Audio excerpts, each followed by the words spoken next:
Taste ਹੈ market ਜਿਹਦਾ ਬਹੁਤ ਅੱਛਾ ਰਿਸਪੌਂਸ ਹੈ। ਠੀਕ ਹੈ ਜੀ। ਲਓ ਜੀ ਸ਼ਰਦਾਈ ਭਾਜੀ ਨੇ ਰੈਡੀ ਕਰਤੀ ਜੇ ਤੇ ਗੁਲਾਬ ਦੀਆਂ ਪੱਤੀਆਂ ਤੇ ਡਰਾਈ ਫਰੂਟ ਵਗੈਰਾ ਭਾਈ ਨੇ ਉੱਪਰ ਪਾ ਦਿੱਤਾ। ਤੁਹਾਨੂੰ ਚੈੱਕ ਕਰਕੇ ਦੱਸਦੇ ਆ ਕਿਵੇਂ ਦਾ ਟੇਸਟ ਆ। ਤੇ ਪਹਿਲੀ ਵਾਰ ਆਪਾਂ ਇਦਾਂ ਦੀ ਸ਼ਰਦਾਈ ਲੱਗੇ ਆ ਜੀ ਪੀਣ ਤੇ ਬਟਾਲੇ ਇੱਥੇ ਭਾਜੀ ਕੋਲ ਮਿਲਦੀ ਆ ਤੇ ਬਾਕੀ ਟਰਾਈ ਕਰਕੇ ਤੁਹਾਨੂੰ ਦੱਸਦੇ ਆ ਜੀ।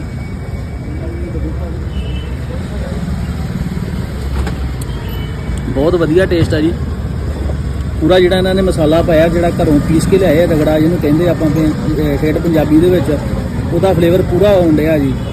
ਸਾਰੇ ਡਰਾਈ ਫਰੂਟ ਦਾ ਖਸਖਾਸ ਦਾ ਪੂਰਾ ਲੋਡਡ ਆ। ਕੋਈ ਇਦਾਂ ਦੀ ਨਾ ਵੀ ਜਾਂ ਪਤਲੀ ਆ ਤੁਸੀਂ ਚੈੱਕ ਕਰ ਸਕਦੇ ਜੇ।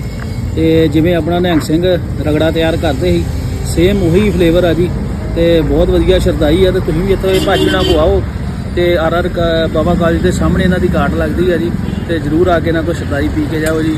ਤੇ ਬਾਕੀ ਠੀਕ ਆ ਜੀ, ਆਪਾਂ ਪੀ ਲਈ ਹੁਣ ਸ਼ਰਦਾਈ ਤੇ ਮਿਲਦੇ ਹਾਂ ਕਿਸੇ ਹੋਰ ਨਵੀਂ ਵੀਡੀਓ ਵਿੱਚ। ਤੇ ਤਦ ਤੱਕ ਦੇ ਲਈ ਸਤਿ ਸ਼੍ਰੀ ਅਕਾਲ ਜੀ।